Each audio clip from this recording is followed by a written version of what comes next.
Bonjour. Pour l'agrégation John Rawls, dans Justice et démocratie. Chapitre Les libertés de base et leurs priorités. Il faut soigneusement distinguer entre deux parties différentes de la position originelle. Ces deux parties correspondent aux deux facultés de la personnalité morale, soit ce que j'ai appelé la capacité d'être raisonnable et la capacité d'être rationnel. Alors que la position originelle dans son ensemble représente les deux facultés morales et donc représente la conception complète de la personne, les partenaires en tant que représentants rationnellement autonomes des personnes dans la société représentent seulement le rationnel. Ils s'accordent sur les principes qu'ils croient être les meilleurs pour ceux qu'ils représentent du point de vue de la conception du bien de ces personnes et de leur capacité de former, de réviser et de poursuivre rationnellement une telle conception dans la mesure où les partenaires peuvent en connaître quelque chose. Le raisonnable, c'est-à-dire la capacité des personnes à avoir un sens de la justice, ce qui ici revient à la capacité de respecter les termes équitables de la coopération sociale, est représenté par les restrictions diverses auxquelles doivent se soumettre les partenaires dans la position originelle et par les conditions qui pèsent sur leur accord. Lorsque les principes de justice adoptés par les partenaires sont proclamés et suivis par des citoyens égaux dans la société, ces derniers agissent alors avec une autonomie complète. La différence entre l'autonomie complète et l'autonomie rationnelle est la suivante. L'autonomie rationnelle est mise en œuvre seulement à partir de notre capacité à être rationnel et à partir de la conception déterminée du bien que nous avons à un moment donné. L'autonomie complète inclut non seulement cette capacité à être rationnel, mais aussi la capacité de faire progresser notre conception du bien d'une manière compatible avec le respect des termes équitables de la coopération sociale, c'est-à-dire les principes de justice. Dans une société bien ordonnée, où les citoyens savent qu'ils peuvent compter chacun sur le sens de la justice de l'autre, nous pouvons supposer qu'une personne veuille normalement agir de façon juste et être reconnue par les autres comme étant quelqu'un sur qui on peut compter pour être un membre pleinement coopératif de la société pendant toute sa vie. Les personnes complètement autonomes reconnaissent donc publiquement les termes équitables de la coopération sociale et agissent en fonction d'eux selon les motifs définis par les principes de justice communs. Les partenaires, cependant, sont seulement rationnellement autonomes, puisque les contraintes du raisonnable leur sont simplement imposées du dehors. À vrai dire, l'autonomie rationnelle des partenaires n'est que celle d'agents artificiels dans le cadre d'une construction dont le but est de modeler la conception complète de la personne, qui est à la fois raisonnable et rationnelle. Dans Théorie de la justice,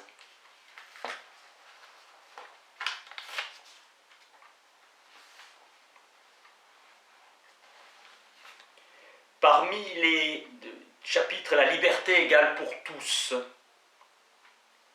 parmi les contraintes définissant la liberté, on compte parfois l'incapacité de tirer profit des droits et des possibilités offertes qui résultent de la pauvreté et de l'ignorance et d'une manière générale d'un manque de moyens. Ce n'est pas cependant mon point de vue, je pense plutôt que ces données affectent la valeur de la liberté et la valeur pour les individus, pour des individus, des droits définis par le premier principe. Ceci étant compris, et en faisant l'hypothèse que le système total des libertés de base est construit de la façon que nous avons vu, nous pouvons remarquer que la structure de base bipartite permet une réconciliation de la liberté et de l'égalité. Ainsi, la liberté et la valeur de la liberté sont distinguées de la façon suivante. La liberté est représentée par le système complet des libertés incluses dans l'égalité des citoyens, tandis que la valeur des libertés pour les personnes et les groupes dépend de leur capacité à favoriser leurs fins dans le cadre défini par le système. La liberté en tant qu'égale pour tous est la même pour tous. Il n'est pas question de donner une compensation pour une liberté moindre. Mais la valeur de la liberté n'est pas la même pour tous. Certains ont plus d'autorité et de fortune, et donc des moyens plus importants pour mener à bien leurs objectifs. La valeur moindre de la liberté est cependant compensée. En effet, la capacité des moins avantagés à mener à bien leurs objectifs serait encore diminuée s'ils n'acceptaient pas les inégalités existantes chaque fois que le principe de différence est respecté. Mais il ne faut pas confondre compenser la valeur moindre de la liberté et réparer une inégalité de liberté. En prenant en compte les deux principes à la fois, la structure de base doit être organisée de manière à maximiser, pour les plus désavantagés, la valeur du système complet des libertés égales pour tous. Telle est la définition du but de la justice sociale.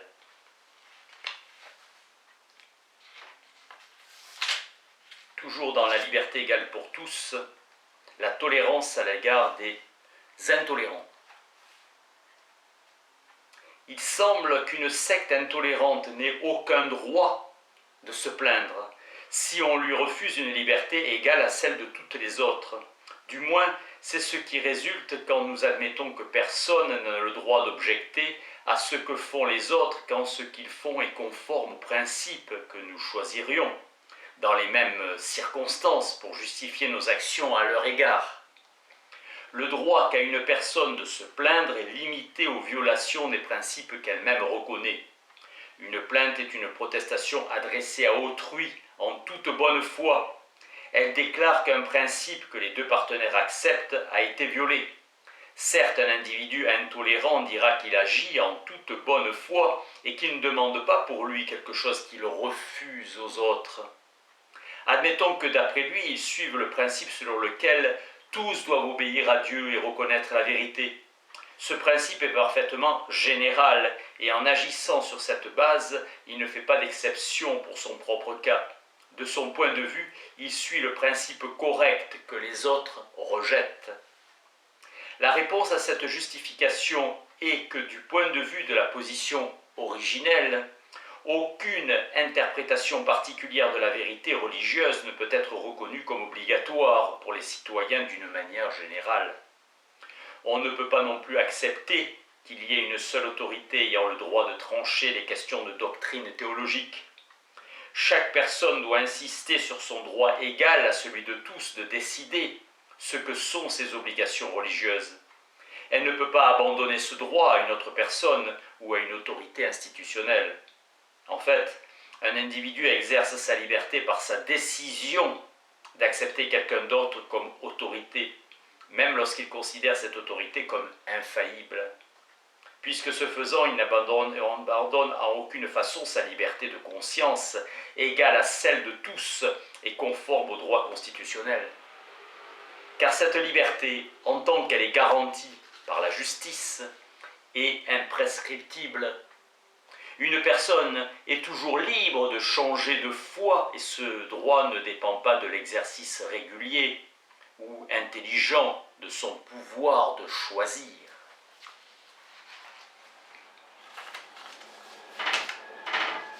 Chapitre L'état de droit. Or, il est évident que l'état de droit est étroitement lié à la liberté. C'est ce que nous pouvons voir en examinant le concept de système de loi et sa relation étroite avec les préceptes qui définissent la justice comme régularité. Un système de loi est un système coercitif de règles publiques qui s'adresse à des personnes rationnelles pour régler leur conduite et fournir le cadre de la coopération sociale. Quand ces règles sont justes, elles établissent une base pour des attentes légitimes. Elles constituent des raisons pour la confiance mutuelle et justifient les objections quand ces attentes ne sont pas comblées. Si les bases de ces revendications ne sont pas sûres, il en va de même pour les frontières des libertés des hommes. Naturellement, il existe d'autres règles qui possèdent plusieurs de ces caractéristiques. Les règles d'un jeu ou d'association privée s'adressent également à des personnes rationnelles afin de structurer leur activité. Si on pose que ces règles sont justes ou équitables, alors dès que les hommes participent à cette organisation et acceptent les avantages qui en résultent, les obligations qui en découlent constituent une base pour des attentes légitimes. Ce qui distingue un système de loi, c'est sa portée étendue et son pouvoir de réglementer les autres associations.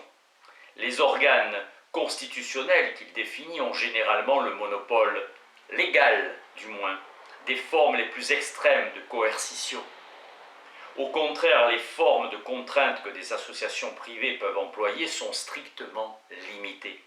En outre, l'ordre légal exerce une autorité décisive sur un certain territoire bien défini.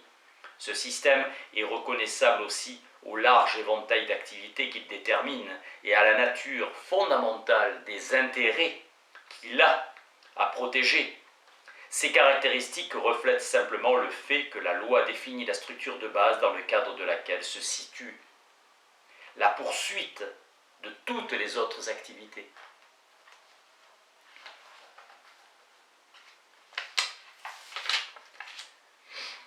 Dans le chapitre Le bien comme rationalité, plusieurs distinctions entre le juste et le bien.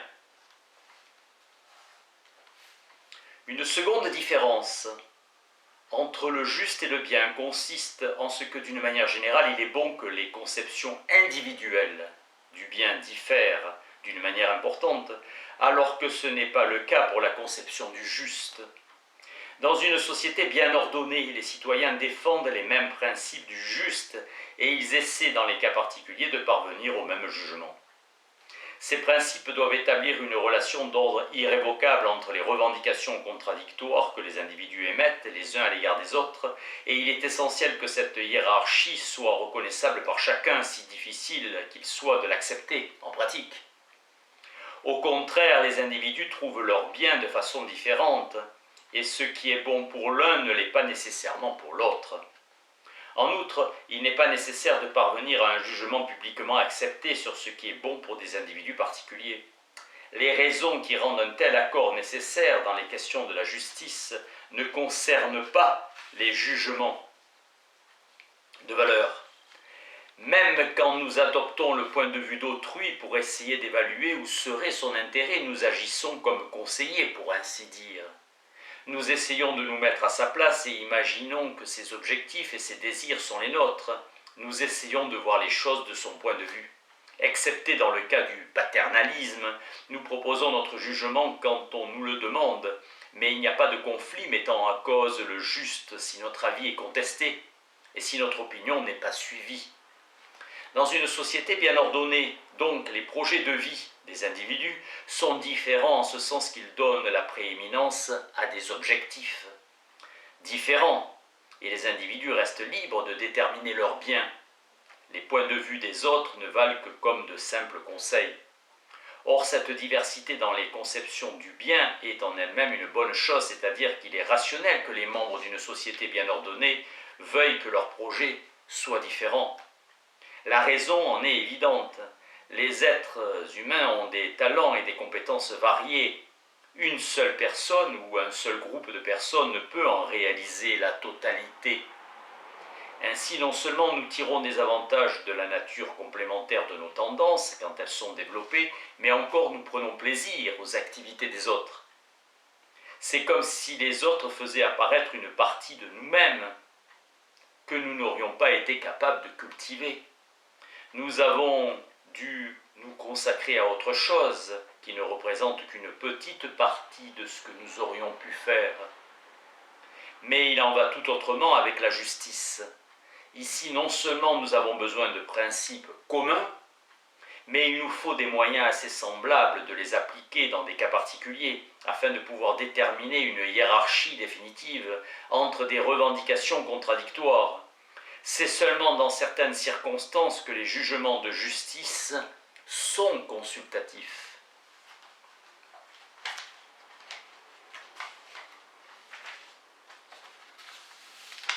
La justice comme bien, dans le bonheur et les fins dominantes. Le bonheur se suffit donc à lui-même. Un projet rationnel réalisé avec confiance rend une vie digne d'être vécue et ne demande rien de plus en addition. Quand les circonstances sont particulièrement favorables et que l'exécution est spécialement couronnée de succès, notre bonheur est complet. Dans le cadre de la conception générale que nous cherchons à suivre, rien d'essentiel ne manque, rien qui aurait pu rendre notre bonheur plus grand. Ainsi, même si on peut toujours imaginer que les moyens matériels qui rendent possible notre mode de vie peuvent être plus grands et qu'un système différent de fins aurait pu souvent être choisi, il n'en demeure pas moins que la réalisation effective du projet lui-même peut avoir, comme des compositions musicales, des tableaux ou des poèmes, une certaine perfection en tant que totalité, malgré les défauts de circonstances et les erreurs humaines. Ainsi, certaines deviennent des exemples du bonheur humain et des modèles pour l'émulation, leur vie étant aussi instructive que n'importe quelle doctrine philosophique. Quelqu'un est donc heureux quand il réalise avec succès son projet rationnel de vie et qu'il est confiant à juste titre dans les résultats de ses efforts. On peut dire qu'il s'approche du bonheur absolu dans la mesure où les conditions sont suprêmement favorables et où sa vie est complète. Mais cela n'implique pas qu'en réalisant notre projet rationnel de vie, nous cherchions le bonheur, du moins pas au sens habituel. En effet, tout d'abord, le bonheur n'est pas un but parmi tous ceux vers lesquels nous tendons, mais la satisfaction de l'ensemble du projet. Mais j'ai aussi supposé en premier lieu que les projets rationnels de vie obéissent aux contraintes du juste et de la justice, comme le stipule la théorie complète du bien. Dire de quelqu'un qu'il cherche le bonheur n'implique pas, semble-t-il, qu'il soit disposé à violer ou à respecter ses contraintes. C'est pourquoi il faut rendre explicite l'acceptation de ses limites. En second lieu, la recherche du bonheur suggère souvent la recherche de certains types de buts comme la vie, la liberté, notre propre bien-être. Ainsi, il ne semble pas en général que ceux qui se dévouent de manière altruiste à une juste cause ou qui consacrent leur vie à l'amélioration du bien-être des autres cherchent le bonheur. Ce serait une erreur de le penser en ce qui concerne les saints, les héros, ou ceux dont le projet de vie est à un degré prononcé surrogatoire. Leur but ne tombe pas dans cette catégorie du bonheur qui, il est vrai, n'est pas définie de manière très précise. Cependant, les saints, les héros et ceux dont les intentions reconnaissent les limites du juste et de la justice sont en fait heureux quand leurs projets réussissent. Bien qu'ils ne recherchent pas le bonheur, ils peuvent néanmoins être heureux en défendant la cause de la justice et le bien-être des autres, ou en atteignant les excellences vers lesquelles ils sont attirés.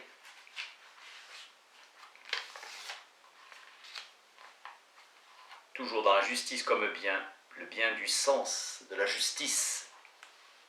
Le respect général du sens de la justice est aussi un grand atout social, établissant une base pour la confiance mutuelle dont tout le monde tire normalement un avantage. Ainsi, en acceptant des peines qui stabilisent le système de coopération, les partenaires acceptent le même genre de limitation de l'intérêt personnel que lorsqu'ils choisissent les principes de la justice. Ayant accepté ces principes pour les raisons qui ont déjà été examinées, il est rationnel ensuite d'autoriser les mesures nécessaires pour maintenir des institutions justes, à condition que les contraintes de la liberté égale pour tous et de l'autorité de la loi soient bien reconnues. Ceux qui trouvent qu'agir justement n'est pas un bien pour eux ne peuvent pas nier ces conclusions. Il est vrai, bien entendu, que dans leur cas, les organisations justes ne correspondent pas complètement à leur nature, et c'est pourquoi, toutes choses égales par ailleurs, ils seront moins heureux qu'ils ne le seraient s'ils pouvaient respecter leur sens de la justice. Mais ici, on ne peut que dire leur nature et leur malheur. Le point important est donc que pour justifier une conception de la justice, nous n'avons pas besoin d'affirmer que chacun, quelles que soient ses capacités et ses désirs, a une raison suffisante définie par la théorie étroite du bien, de préserver son sens de la justice. Car notre bien dépend du genre de personne que nous sommes, du type de désir et d'aspiration que nous avons et dont nous sommes capables. Il peut même se trouver qu'il y en ait beaucoup pour qui le sens de la justice ne corresponde pas à leur bien. mais s'il en est ainsi, les forces de stabilisation seront plus faibles. Dans de telles conditions, les moyens pénaux joueront un rôle plus grand dans le système social. Plus grand est l'écart entre le juste et le bien, plus grand est le risque d'instabilité, toutes choses égales par ailleurs, avec les malheurs qui l'accompagnent. Mais rien de tout ceci ne supprime la rationalité collective des principes de la justice. Il demeure toujours avantageux pour chacun que tous les autres les respectent. Merci.